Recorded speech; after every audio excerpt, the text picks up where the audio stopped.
Welcome to the first episode of our Monster Hunter Wilds series. In this video, we're diving deep into one of the game's first big hunts, the Chatacabra. Whether you're new to the game or a seasoned hunter, this guide will give you all the tips and strategies you need to take down this massive amphibian and make sure you're ready for whatever comes next. The Chatacabra, for those of you who haven't met it yet, is a giant spiky frog with a powerful jaw and a deadly tongue.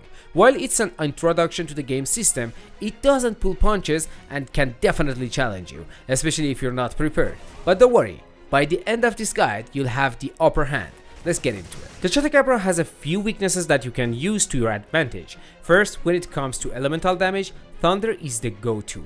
It's by far the strongest element against this monster, and trust me, if you have a Thunder weapon, you'll want to use it. Fire, water, and ice all work decently, but they are not as effective as Thunder.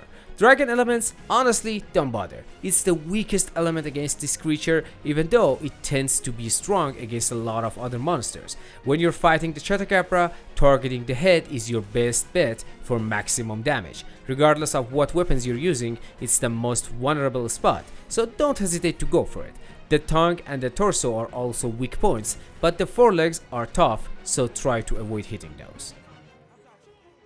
Now let's talk about the breakable parts. Breaking parts is crucial if you want to make the fight easier and maximize your rewards.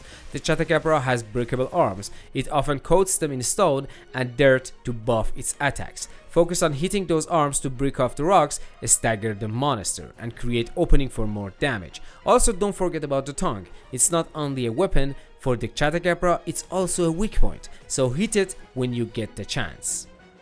Now let's talk about the status ailment and items that will help you in the fight. Poison, stun, and paralysis are your best friends here. They are all particularly effective against the Chatacabra, so if you have weapons or items that can inflict those status effects, use them. On the other hand, sleep, blast, and exhaust are less effective, so don't waste too much time trying to use those. For items, make sure you bring pitfall traps, shock traps, and flash pods. These items can really turn the tide in your favor, giving you some breathing room to heal up or dish out extra damage. And of course, stock up on potions and mega potions to keep your health up during the fight.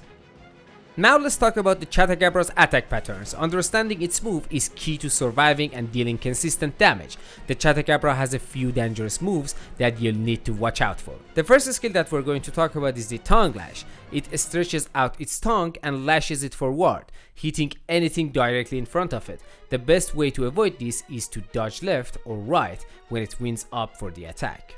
Next on the list is the tongue sweep. The Chatacabra will drag its tongue along the ground in a wide arc, sweeping everything around it. For this, you want to dodge backward to avoid getting hit. The next skill, called overhead smash. The Chatacabra raises one of its arms and slams it down onto the ground. You'll see it wind up for this attack, so just move away when it raises its arm to dodge the impact. The next skill that you need to be aware of is crushing leap. The Chatacabra will tuck its body and jump straight at you. If you see it winding up for this, dodge out of the way, because it will land exactly where you're standing. And finally, we have the heavy charge. After a brief pause, it will charge forward and slam the ground in front of it. Move away quickly when it starts its wind up to avoid getting hit. Before we wrap this up, here are a few quick tips to make your fight against the Chatacabra as smooth as possible. Always aim for the head. Thunder weapons are your best friend. Break the arms, exploit status ailments, stay mobile, use environmental features. And that's everything you need to know about the Chatacabra in Monster Hunter Wilds. This monster may seem simple at first, but it's a solid introduction to the game's mechanic and a fun challenge for any hunter. By understanding its weaknesses, mastering its attack patterns, and equipping the right gear, you'll have no trouble taking it down and making your way to bigger and tougher monsters. Good luck out there and happy hunting. Much love and peace out.